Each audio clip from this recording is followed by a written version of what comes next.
Hola, ¿qué tal a todos nuestros amigos del Museo Caluz? Yo soy Begoña Irazábal, soy la coordinadora de Relaciones Públicas y en esta clase el día de hoy nos acompaña el coordinador de exposiciones, Alan Rojas Orzechowski. Hola, Alan, ¿cómo estás? Hola, Bego, ¿qué tal?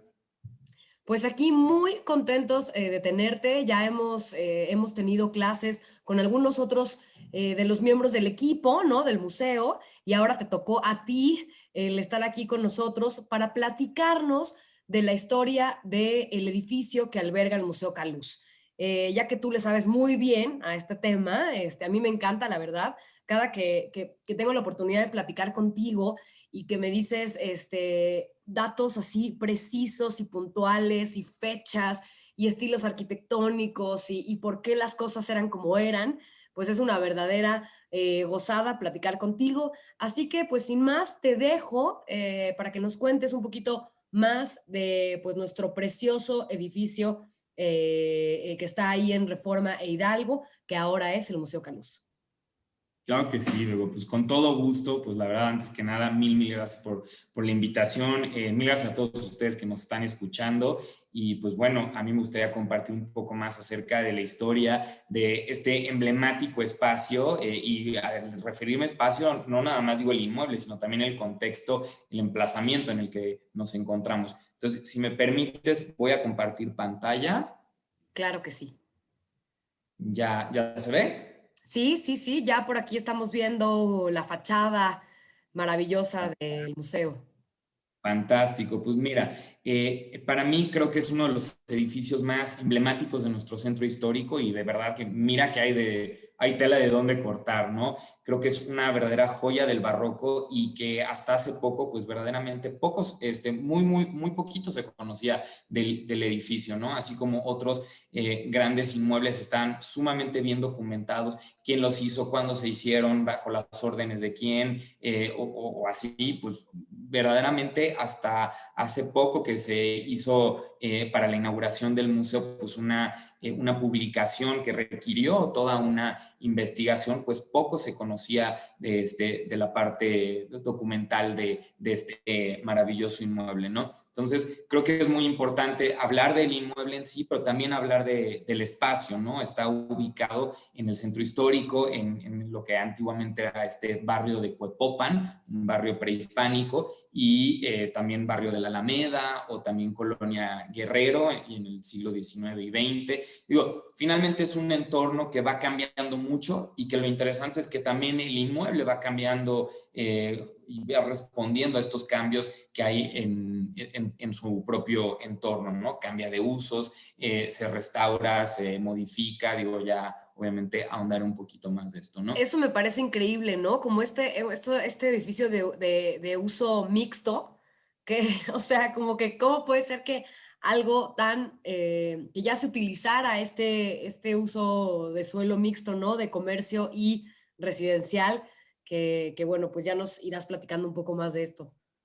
Claro que sí, pues mira, como bien dices, es algo sumamente interesante y sumamente interesante porque sucede hasta nuestros días, porque el museo no únicamente será museo, también tiene una tienda, también habrá una oferta gastronómica importante, una terraza con un observatorio urbano, entonces verdaderamente creo que pues multifacético, ¿no? Mm. Entonces, bueno, lo que vemos aquí es una maravillosa toma fotográfica del inmueble y que podemos ver pues justamente como ese esplendor barroco del que hemos hablado, ¿no? En anteriores ocasiones. Pues, por ejemplo, tenemos la combinación clásica de las piedras, del tezontle, esta piedra volcánica rojiza, así como la cantera pues en el frontispicio, perdón, pues ricamente labrada. También entraré un poquito más a detalle de qué es lo que está labrado en nuestro frontispicio.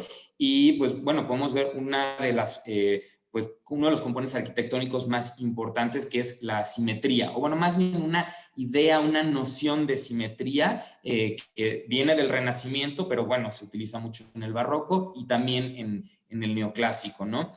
Claro, aquí un poco digo la idea porque no es completamente simétrico nuestro edificio, tiene un mayor número de vanos en el piso inferior que en el piso superior, pero esto también responde justo a lo que estamos hablando de los distintos usos que ha tenido el inmueble, ¿no? La cantidad de vanos abierta en la planta baja es porque eran accesorias y en la planta alta pues era el piso noble o el piano nobile, como también se le conocía, y era donde vivían los dueños. Entonces ahí es donde se combinan estos dos factores, habitacional y comercial. Pero también hay una idea muy compenetrada en el siglo XVII, XVIII, que estos grandes inmuebles, estas grandes casas deben de ser de cierta forma autosuficiente. Esto pasa también, por ejemplo, en otros palacios muy importantes, ¿no? En nuestro centro histórico, que la parte de abajo se rentaba, eran accesorias que se alquilaban, o que los mismos dueños, si tenían haciendas o alguna industria, ellos vendían lo que había abajo, ¿no? Entonces era el punto de que el espacio tuviera que ser autosuficiente, ¿no? Y pues, ejemplo, pues la casa de los marqueses de Jaral de Berrio, del conde del Valle de Orizaba, o sea, digo, tenemos pues varios, ¿no? Pero creo que nuestro edificio, vuelvo al punto de que es emblemático en el sentido de que resume todo esto, ¿no? Y tiene una historia además pues muy particular que pues ahora ahondaremos en ella. Claro que sí. Le cambio, Sí, a ver si, no se ha cambiado, ¿verdad? no se ha cambiado. Tiene que ser, Ya, ya, perdón. ya estás ahí, estás ahí. Bueno, entonces, como yo les mencionaba un poquito, voy a hablar muy rápidamente de los antecedentes históricos. Pues nos encontramos en una zona que era el antiguo barrio de Cuepopan, es un barrio prehispánico y es un barrio que es una zona, digamos, limítrofe a la antigua traza de Tenochtitlán, de la antigua ciudad prehispánica, y que curiosamente los españoles a la hora de la conquista y a la hora de que empezaron a edificar sobre este trazado, pues de cierta forma respetaron los límites. Entonces, esta era una zona que siempre quedó, digamos, afuera o extramuros, ¿no? O sea, el gran delimitador de la ciudad en ese lado es hoy en día Eje Central, que antiguamente era San Juan de Letrán, y bueno, finalmente era lo que, digamos, dejabas a un lado el trazado renacentista que los españoles ocuparon en la ciudad, y todas estas zonas que eran como limítrofes, un poco a caballo entre algo, pues,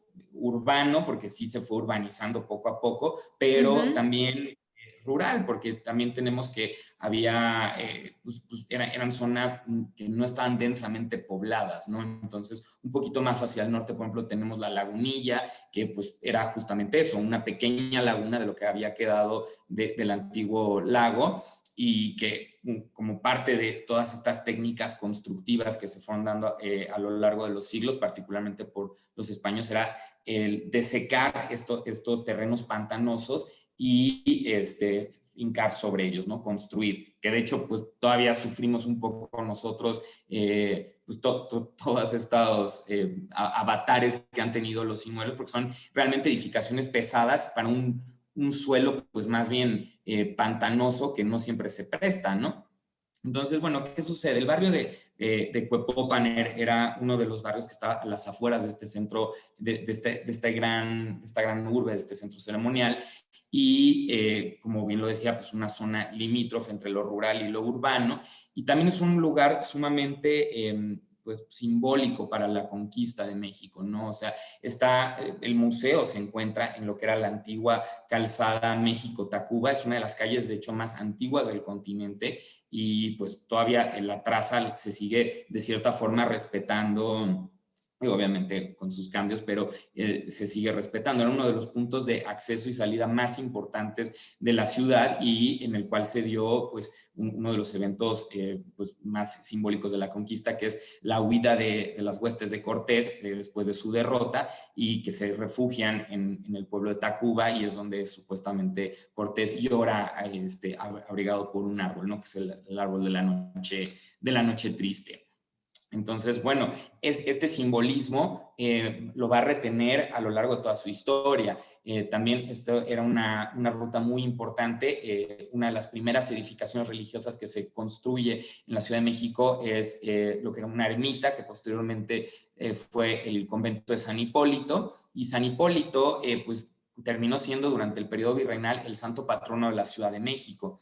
Entonces, cada 13 de agosto que se festejaba el aniversario de la conquista de Tenochtitlán, pues había un gran paseo ceremonial que era el Paseo del Pendón y que salía pues desde las casas del ayuntamiento, del Cabildo, perdón, en el centro, en la parte central, en la Plaza Mayor, y salía una gran procesión encabezada por el virrey, por el arzobispo, por todos los estratos de la sociedad, hasta San Hipólito. Entonces, como te digo, es un lugar que a lo largo de los siglos retuvo una importancia simbólica pues sumamente relevante, ¿no? Era un sitio muy, muy, muy importante. Entonces, bueno, si quieres, continúo. Por ejemplo, me encanta, es una de las representaciones que tenemos de la Ciudad de México. No sé si puedan ver el cursor. Nosotros estaríamos ubicados en esta parte, en esta área.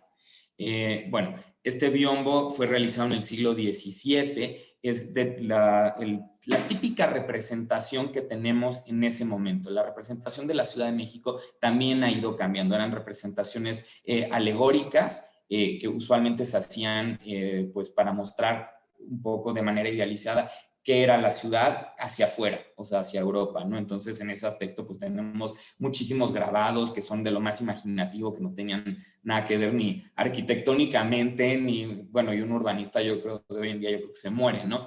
Entonces, lo que nosotros aquí sí tenemos es esta representación muy alegórica, muy simbólica, pero que sí nos permite tener algunos datos de la ciudad, ¿no? O sea, de qué era en ese momento o cómo era en ese momento. Una de las cosas que tenemos para el siglo XVII es pues la proliferación ya de esta retícula en la zona central, pues digo, como esta herencia renacentista. Digo, la ciudad hay que pensar que se hizo pues en el siglo XVI y se hizo obviamente demoliendo muchos edificios prehispánicos, pero casi de cero, que y se logró hacer esta retícula que era una ambición de muchos arquitectos y urbanistas renacentistas que no se podría haber hecho en Europa, porque recuerda que las ciudades europeas pues suelen ser mucho más pequeñas, estaban amuralladas también, entonces estaban delimitadas y pues era una proliferación de callejones y callejuelas que muchas veces se entremezclaban y no llegaban a un lado. Entonces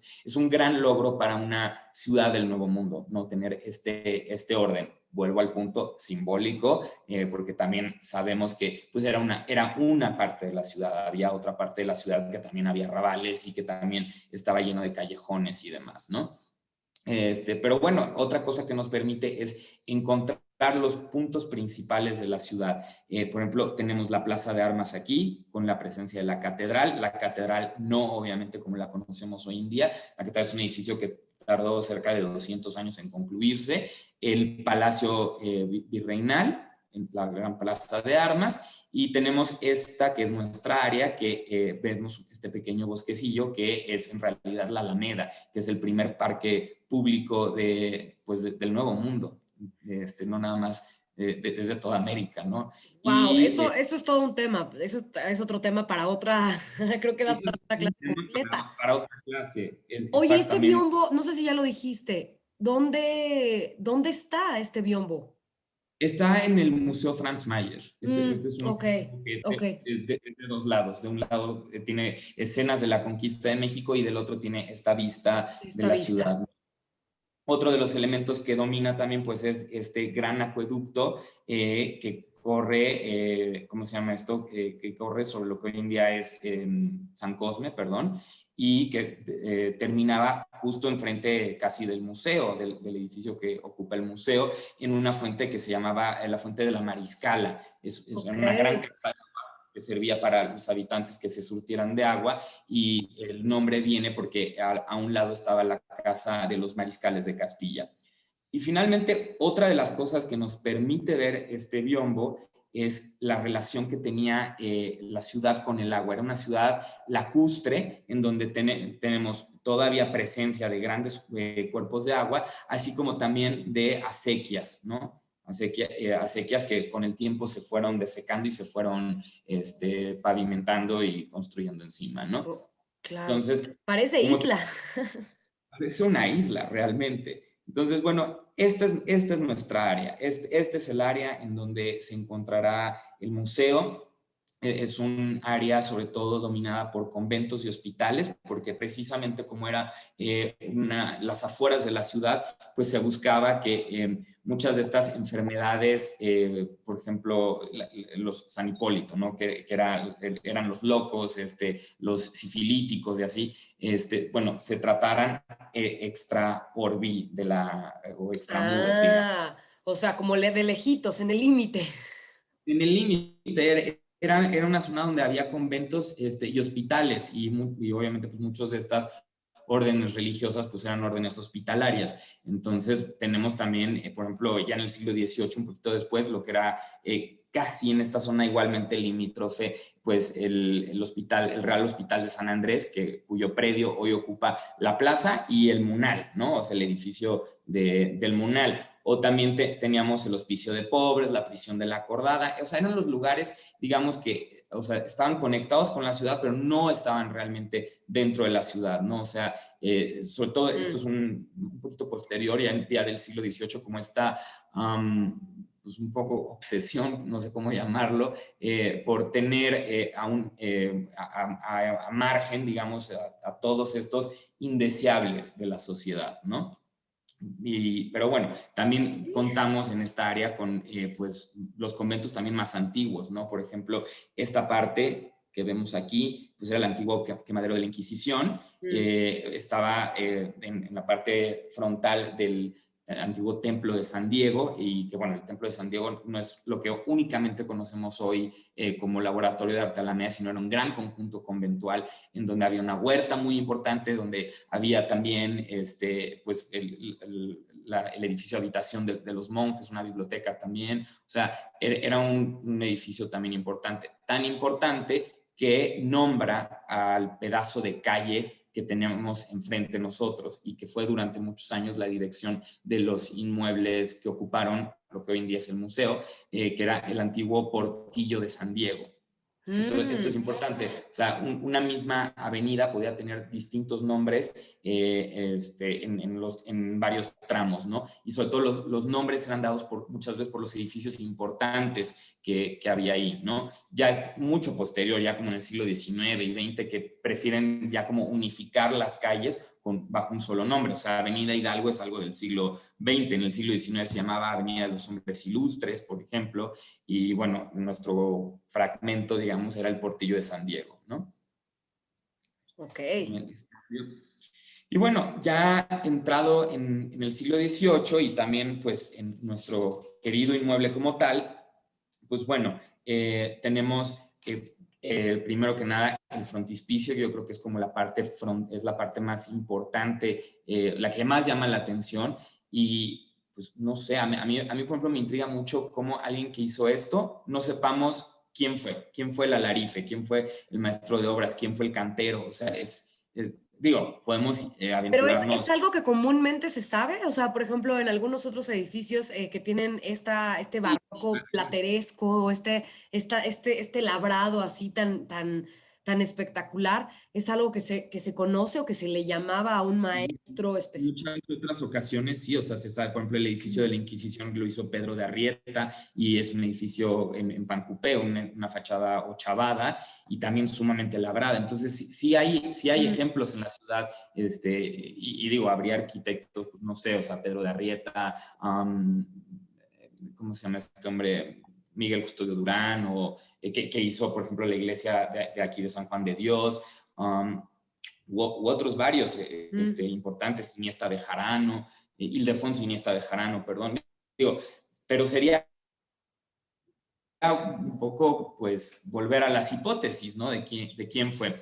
Pero Claro. bueno, una de las cosas que sí podemos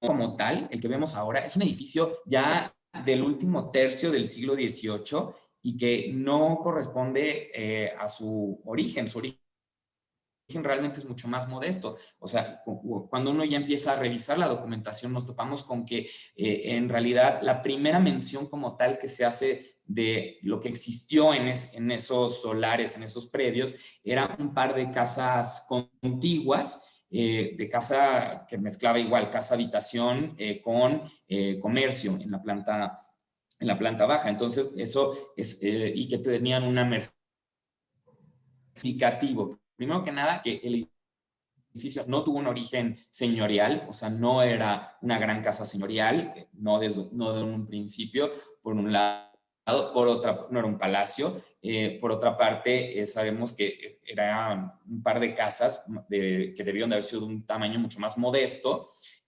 pero sí hay otro indicador importante, que es que tenían una merced de agua. ¿Qué quiere decir esto? El agua Que no corriente, necesitaban la o sea, fuente de eso la es una... mariscala. Exactamente, tú lo has dicho, pero perfecto. No necesitan la fuente de la mariscala. El agua corriente pues, es un lujo del siglo XX en adelante, realmente, desde un punto de vista urbano. Y pues ¿cómo se llama esto? Y la gran mayoría de las casas pues tenían que abastecerse en las fuentes públicas. Entonces, el que una casa tuviera una merced de agua, quería decir que tenía una cañería propia que salía y que se podía abastecer con agua corriente adentro, o sea, Adentro. O sea, un sistema hidráulico, digamos, más o sea, especial, o un sistema hidráulico. un sistema hidráulico. O sea, realmente este edificio, por ejemplo, tenía una fuente en su interior, eso se sabe, ¿no? Entonces, también como otras grandes edificaciones también tuvieron fuentes, ¿no? Pero bueno, a lo que voy es que pues tenemos un edificio realmente un poco más modesto en sus inicios y posteriormente pues fue tomando las dimensiones con las que ya lo alcanzamos a ver hoy en día. O sea, por ejemplo, estaba marcado con el número 8 del Portillo de San Diego, esa fue la primera dirección, y el primer propietario se llamaba Alonso Bueno, y sabemos que él muere en 1742 y deja todos sus bienes a su viuda, quien los subasta, hace una subasta pública de sus bienes y es adquirido por Eduardo Herrera. Él era alarife, era maestro de obras y pues también muere al poco tiempo y pues su viuda se llamaba Gertrudis, creo, Liceaga, es la que finalmente vende estos predios a la orden de los agustinos. Digo, esto no quiero ahondar muchísimo No, no, más, o sea, no, nada más más. bien qué grandes, qué afortunadas viudas.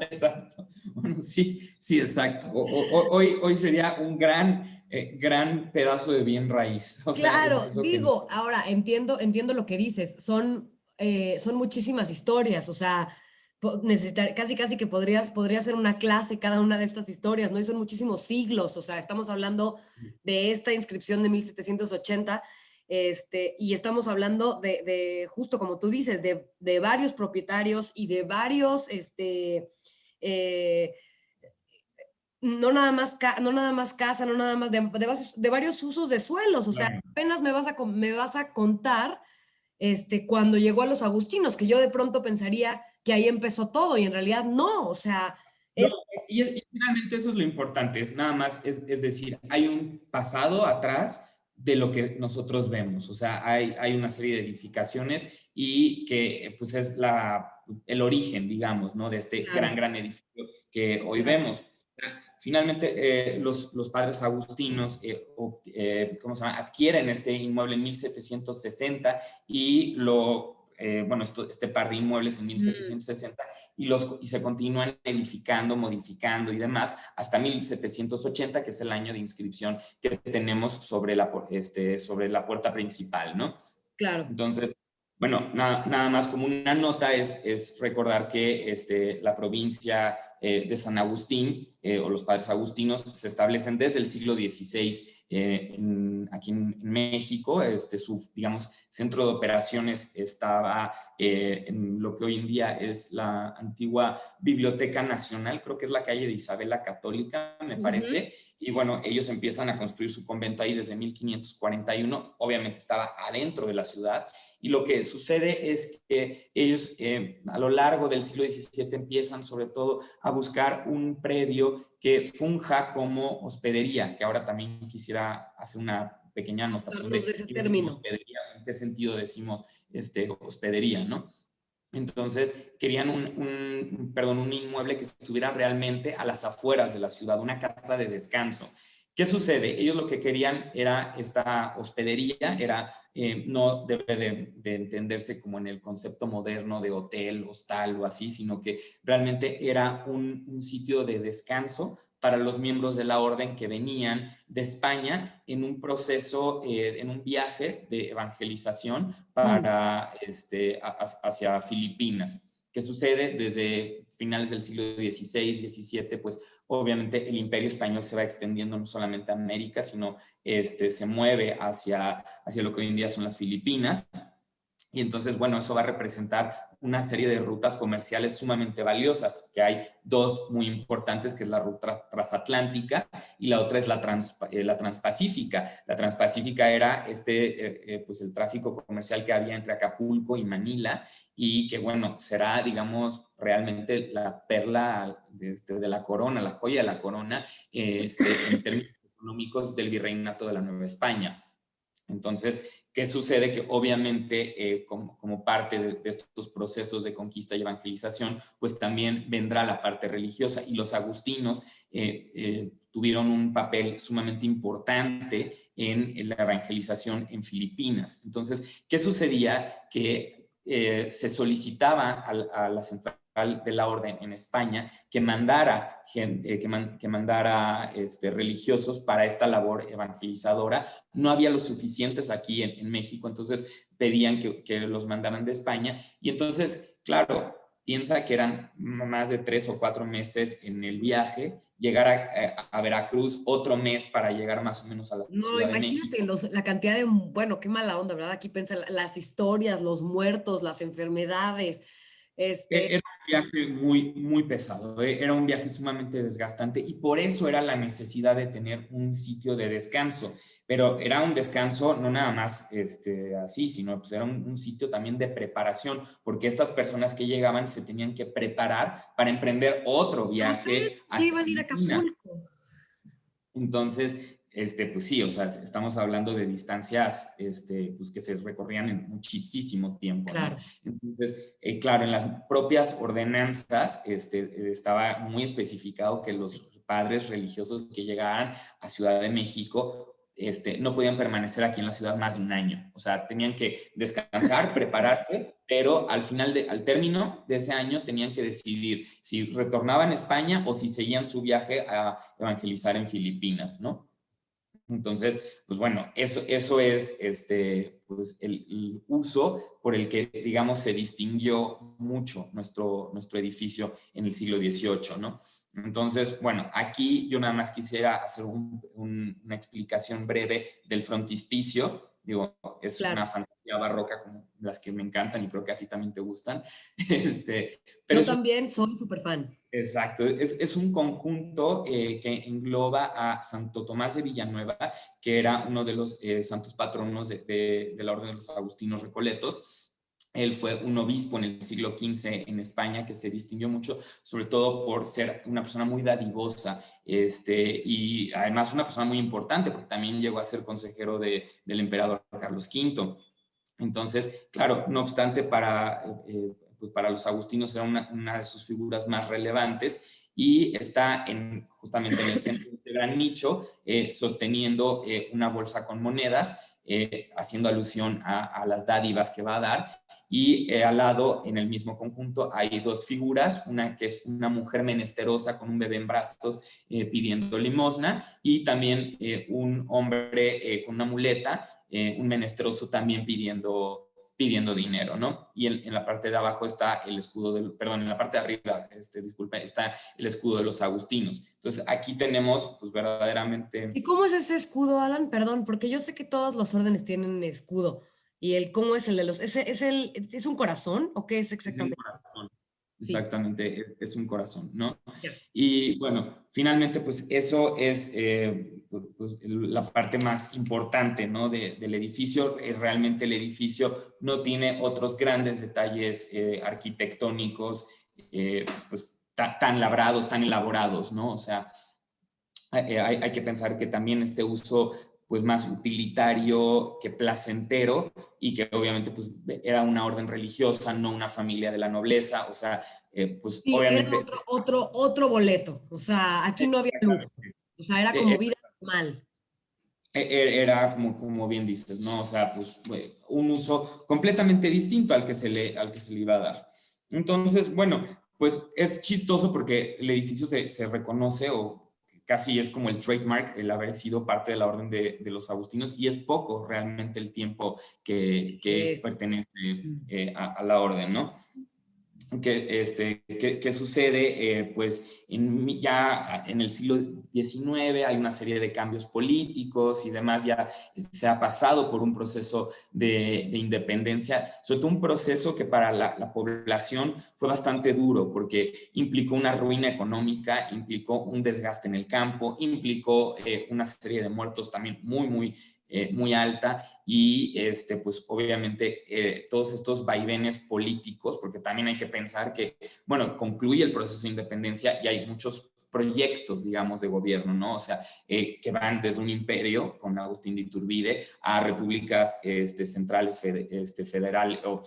perdón, o federales. Entonces, todo este vaivén obviamente va a impactar en la vida de las personas y en la vida de los propios edificios, porque pues obviamente pues estos vaivenes muchas veces dictan las fortunas de los propietarios de estos inmuebles, y pues nuestro edificio no fue una excepción. En 1822 se incautan los bienes de la orden, y es un largo juicio que dura alrededor de un año, y ¿cómo se llama esto? Y bueno, se les devuelven todas sus propiedades, pero pues ya había pues, un impacto económico muy negativo dentro de la orden, por lo que se determina vender varios de los inmuebles. Obviamente, pues ya este gran inmueble ya no tiene un caso, porque pues ya no están estos, ¿cómo se llama? Ya no se reciben a los hermanos religiosos que llegan para evangelizar a Filipinas. Entonces, pues se queda como casi pues, un elefante blanco, y entonces pues, se decide poner en venta, ¿no? Y que es también muy interesante, porque al primero que se vende bueno, primero que nada, nombran a Eustaquio Barrón como un apoderado legal. ¿Por qué es importante esto? Porque Eustaquio Barrón será uno de los empresarios, uno de los más ricos del siglo XIX, que estará envuelto en la política, y que será también uno de sus principales actores. Primero apoyó a Maximiliano. Luego, por ejemplo, muchas de estas familias pues heredan estos predios que originalmente habían sido representantes legales, pero que con las leyes de reforma, particularmente con la nacionalización de los bienes Los bienes. eclesiásticos, pues Ajá. se apropian de ellos, ¿no? O sea, entonces, creo que en algún momento lo comenté, que hay un dicho que me gustaba mucho, que era: bienaventurados los que tienen a sus bisabuelos en el infierno, haciendo alusión a muchas de estas personas que se quedaron con bienes eclesiásticos, ¿no? Pues sí. Entonces, pues bueno, entonces, bueno, finalmente en Otra 1800, clase, Alan, otra clase. no, y es otra clase porque verdaderamente impacta la faz de la ciudad, o sea, Claro. va a impactar, sobre todo, bueno, y en esta área en particular, pues lo vemos, por ejemplo, cruzando la calle, que teníamos el convento de Corpus Christi. Corpus Christi con esta ley también fue, ¿cómo se llama esto? Pues fue fraccionado, y uno de los grandes compradores de estos lotes fue el propio, ¿cómo se llama este hombre? Se me acaba de ir Yves, José Yves Limantour, perdón. Ok. Entonces, y ahí construye un gran palacete sobre Avenida Juárez, José Yves Limantour. Entonces, o sea, con esto pues se da como un dinamismo en los bienes raíces de la Claro, claro, ciudad. claro, porque ya que lo tienen, ya que ahora son, en el momento en el que se adueñan, pues también modifican y pueden mejor, o sea, pueden hacerle como mejoras espectaculares, digo, puede ser o no el caso, pero también le da un dinamismo, como tú bien dices. Le da un dinamismo, porque sobre todo piensa que en los ámbitos urbanos, particularmente en la Ciudad de México, quienes eran grandes propietarios, pues eran las corporaciones religiosas. Entonces, ¿qué sucede? Cuando es una corporación religiosa, pues no se puede vender, o sea, se puede rentar, porque muchas de estas viven de los réditos, o sea, de las Claro, rentas de esto, pero no se puede vender. Entonces, cuando tú tienes el fraccionamiento de estos grandes espacios, porque aparte la ciudad ya en el siglo XIX empezaba a estar hacinada, entonces se necesitaba nuevos espacios para poder habitar. Entonces, pues claro, pues eran propiedades valiosísimas, ¿no? Entonces, bueno, finalmente, volviendo un poco a nuestro inmueble, en 1832 se vende a un particular que se llama Antonio Vallejo y pues él, después de haber sido de los casi 70 años que fue propiedad de los agustinos, pues es el primer particular que va a volver a retomar esta parte de un uso habitacional y comercial a la vez, ¿no? Y unos 10 años después lo adquiere la familia Iturbe, que la familia Iturbe también es parte de esta élite empresarial, descienden de un gran empresario novohispano, bueno, de grandes empresarios novohispanos, y son familias que conservarán muchos de estos bienes inmuebles urbanos, pues hasta bien entrado el siglo XX, ¿no? Y va a ser nuestro caso, la familia Iturbe conservará el inmueble hasta 1981, y pues bueno, ellos también propiciarán que el inmueble tenga distintos usos, ¿no? Como, entonces, bueno, por ejemplo, esta imagen a mí me encanta porque tenemos ya el edificio en finales del siglo XIX completamente fraccionado, completamente, No, es que yo con los nombres, o sea, me vuelvo loco. la parte del portillo, Sí, la bueno, que perla del hace alusión portillo, el al nombre, relámpago. el relámpago, pues eran pequeños negocios que ocupaban estas accesorias y que muchas veces hacían alusión a eventos o hitos más antiguos. Por ejemplo, la perla del portillo, pues está hablando del portillo de San Diego. Entonces quiere decir que era el antiguo Claro. nombre de que muchas veces la gente lo debió de haber conocido o seguido nombrando así, aun cuando ya la calle debió de haber Sí, tenido otro nombre. A lo mejor para este momento ya era la Avenida de los Hombres Ilustres, pero la gente de la zona lo le seguía seguía conociendo como el llamando el portillo. portillo. Sí. Entonces eso también es pues como parte de la historia urbana, ¿no? Y la otra imagen que seleccioné pues es el convento de San Hipólito, sobre todo porque yo quería que viéramos un poco como el tamaño de las calles. O sea, esto ya en las siguientes diapositivas ahondar un poquito más de esto, pero cómo se fueron transformando completamente todas estas calles a nuestro alrededor, ¿no? Y bueno, como te decía, todo el siglo XX hubo distintos usos de este inmueble. Es más, aquí esta imagen a mí se me es muy peculiar, perdón, porque es un expendio de gasolina, es Petróleos El Águila. Entonces vemos que por un lado había una vecindad y era esta parte habitacional, y por otro pues tenemos que los mismos negocios pues van cambiando. En el espacio donde estaba el relámpago pues ahora va a haber un expendio de gasolina, ¿no? Entonces digo, por los coches ya puedes saber que es alrededor de los años 30 más o menos, y que es en este momento, en el año 31, cuando el edificio se reconoce su valor arquitectónico y se le declara un bien de interés histórico. Esto va a ser crucial para salvarlo cuando la zona va a cambiar tanto en los años 60, ¿no? De hecho, gracias a esa declaratoria es que tenemos, yo creo, todavía este inmueble, y este inmueble no corrió con la suerte de varios otros que en Avenida Hidalgo, pues que fueron destruidos pues sin miramientos realmente, ¿no?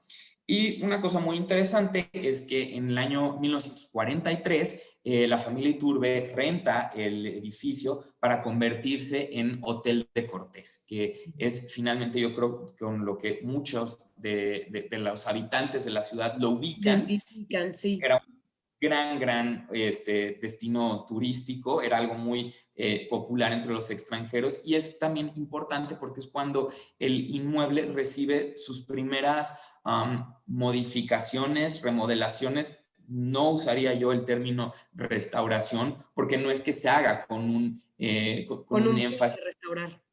Exacto, con un fin de restaurar y que se respeten los elementos arquitectónicos existentes, sino que más bien se va a remodelar a la manera de. O sea, quiere decir que en los años 40, esto va a ser muy típico, pues se le va a intervenir, muchos de estos inmuebles se van a intervenir con estilo, sabor, como quieras llamarlo, Sí, colonial, o es la idea colonial. que en los años 40 se tenía de lo colonial y que, bueno, es lo que va a permear, digamos, en el Hotel de Cortés Sí, y que es durante... algo que gusta mucho, o sea, que yo me acuerdo mucho, por ejemplo, de mis papás diciendo como, es colonial, es estilo colonial, o sea, es algo que de alguna u otra manera, pues la gente lo tenía como en una categoría, ¿no? Especial, pensando, Claro, el estilo colonial. finalmente, o sea, era pues una idea, finalmente Exacto, es una idea, es de algo que podría haber sido o que luce como colonial, ¿no? O sea, exacto.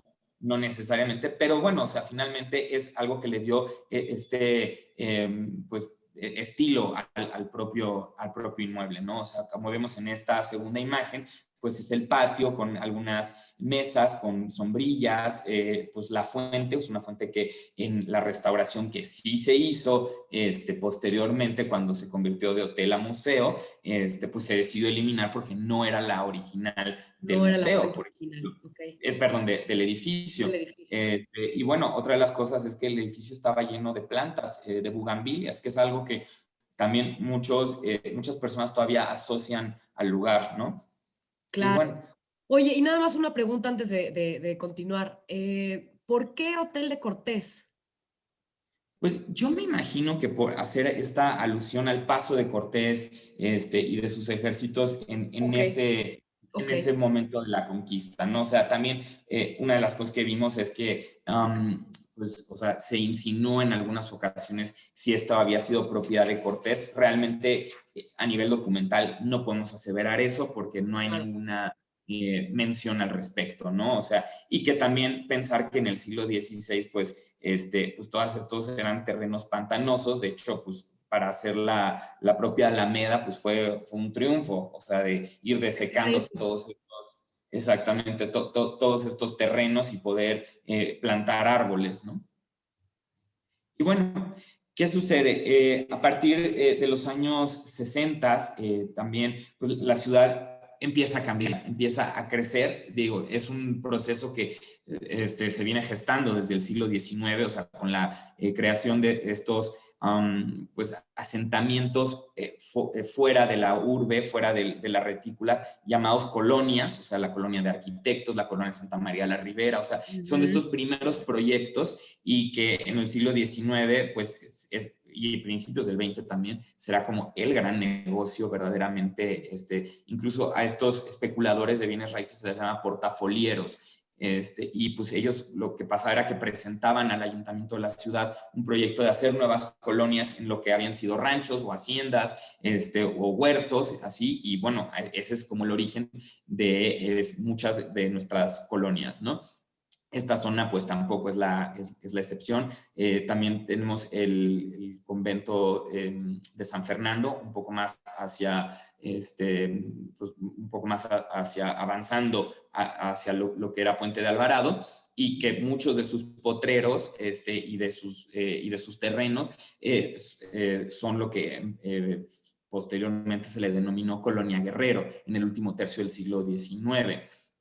Entonces, bueno, claro, la ciudad, como bien digo, sobre todo en los años 40 y 50 se expandió, pues realmente hacia todos lados. Y también una de las cosas que, digamos, se identificaba con un motor de la modernidad era esta idea de progreso. Y entonces eso siempre es algo que ha pasado en la historia de las ciudades, ¿no? O sea, que la noción de progreso siempre ha sido un detonador del cambio urbano, ¿no? Entonces, uno de ellos, pues, fue la creación de estas grandes avenidas, casi como estos highways norteamericanos, estas Sí, las autopistas. callesotas, el coche a todo lo que da. Exactamente. Hoy en día, por ejemplo, tenemos una noción de progreso distinta, tenemos Claro. nociones de urbanismo más responsables, más respetuosas con el entorno, o sea, de procurar no utilizar tanto el automóvil, como bien lo has dicho, no era el caso en los años 50 y 60, sino que al contrario, empezó esta estabilidad económica, la gente empezó a tener más coches y pues se necesitaba el espacio para los coches porque pues eso era lo que se consideraba progreso, ¿no? Sí, lo que Entonces, estaba pasando. Exacto, como parte de esto, pues lo que vemos es pues la intervención en el espacio urbano a todo lo que da, que es el trazado de Avenida Reforma Norte. O sea, se hizo la prolongación del Paseo de la Reforma hacia el norte, hacia la Basílica de Guadalupe, pero pues la verdad muy mal, se hizo de una forma muy arbitraria y sobre Muy todo agresiva, ¿no? completamente agresivo. O sea, finalmente es una cicatriz que tiene el centro y que divide de cierta forma la propia colonia Guerrero. Y claro que fue una cuestión muy traumática porque había muchísimos edificios del siglo XIX, de principios del XX, que pues, o sea, y espacios, por ejemplo, detrás de nuestro propio museo había una plazuela, que era en tiempos virreinales se llaman la plazuela de la Villa de Madrid, que se pierde, por ejemplo. Entonces son todos estos espacios que se van perdiendo en aras de este progreso y de dejar esta gran avenida, pero pues muy triste porque pues obviamente la propia glorieta del Caballito, que es donde surge este nuevo trazado, marca también una barrera socioeconómica importante. O sea, no era lo mismo el Paseo de la Reforma hacia el poniente y hacia el sur que hacia el norte, ¿no? Entonces, y también estéticamente, como muchos de estos edificios fueron verdaderamente seccionados, o sea, no había ni vanos, o sea, no había fachadas. Claro. Entonces, realmente no fue un proyecto exitoso. Solo fue un proyecto que, pues yo creo que en su momento sí se debió haber percibido como un progreso. Pero bueno, tenemos estas dos imágenes. Esta es una toma aérea de los años 30, en donde podemos ver la Alameda, lo que es Avenida Hidalgo, y pues el trazo del Paso de la Reforma, pues digamos que conllevó la demolición de todo esto, todo esto. O sea, Wow. esto es Hipólito, nosotros estamos aquí y todo esto son los inmuebles que se perdieron, ¿no?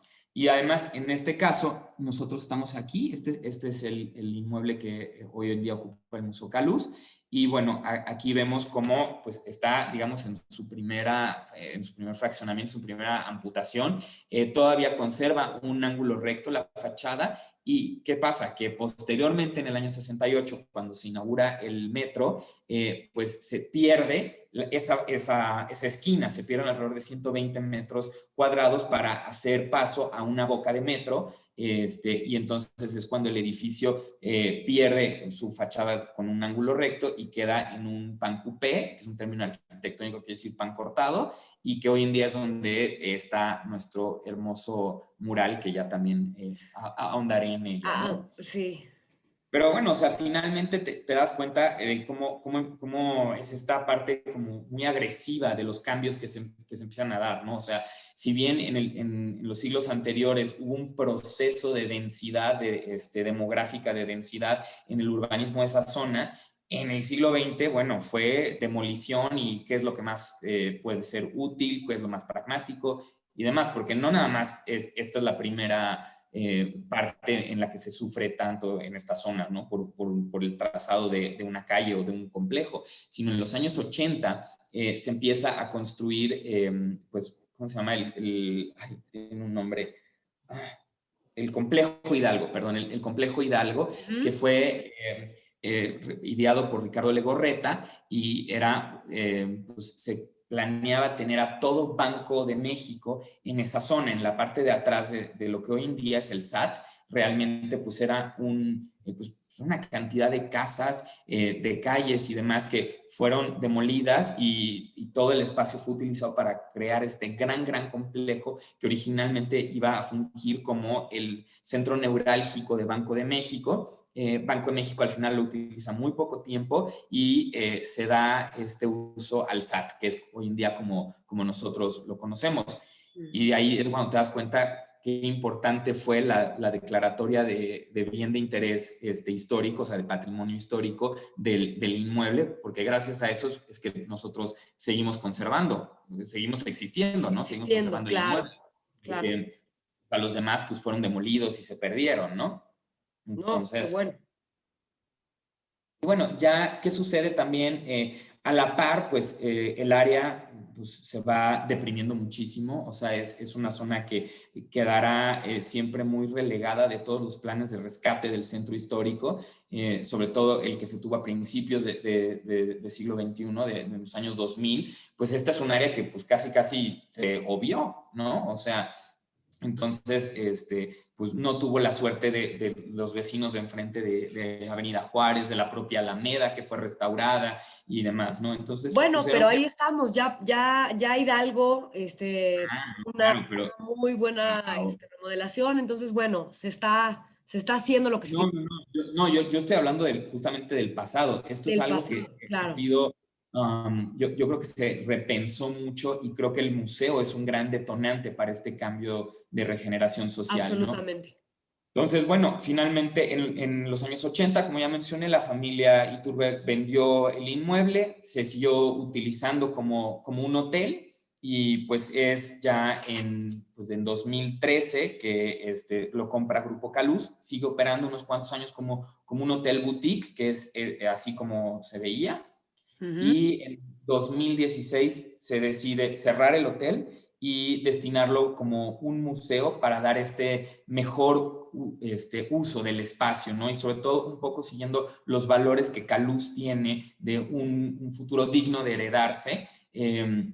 Pues creo que es sumamente importante decir que es un proyecto integral de regeneración del espacio, ¿no? Y que el museo es este gran detonante que se busca, que es como esta gran alianza que se tiene con las autoridades del centro histórico, las autoridades de la hoy en día alcaldía Cuauhtémoc. Entonces, bueno, se decide hacer una restauración exhaustiva encabezada por el doctor arquitecto Francisco Pérez de Salazar y muy de la mano con el Instituto Nacional de Antropología e Historia, para ser lo más respetuoso y lo más auténtico posible, y se da una readecuación de los espacios, ¿no? O sea, todas las habitaciones, baños y demás, pues ahora pasaron a ser salas de exposición en este proyecto, ¿no? Entonces, bueno, hoy en día así es como luce nuestro patio. El patio está techado y funge también como una gran sala de exposiciones. Ya en algún momento tuvimos para la presentación de Zona Maco 2019 el gusto de contar con una instalación de gran formato de un artista sudafricano que se llama Simpigun Sube. La Ujú. pieza se llamaba Rain Prayers, Plegarias de Lluvia. Y bueno, esa fue una primera aventura, digamos, que tuvo el espacio. Y cuando inauguramos ya formalmente como Museo Caluz el año pasado, tuvimos el gusto de contar con una gran instalación, ofrenda de Día de Muertos de Betsabe Romero. Entonces, es muy interesante cómo se va transformando completamente este espacio, ¿no? Y que finalmente este espacio es como una sala de exposición estelar. Y así es lo que buscamos que continúe siendo, ¿no? Que artistas que puedan presentar sus proyectos aquí, artistas no nada más mexicanos, también extranjeros en algún punto, pero que se pueda dar como este gran... pues este gran escenario para que haya este diálogo de Sí, arte y visión. como de alguna manera también una conexión, un enlace con, no nada más con lo que está pasando en términos de arte contemporáneo, sino también un espacio que una de alguna manera instituciones, ¿no? Un espacio interinstitucional y que tenga una cercanía Intercomunitario, a también lo que muy está sucediendo importante. hoy. Sí, Exacto. E intercomunitario.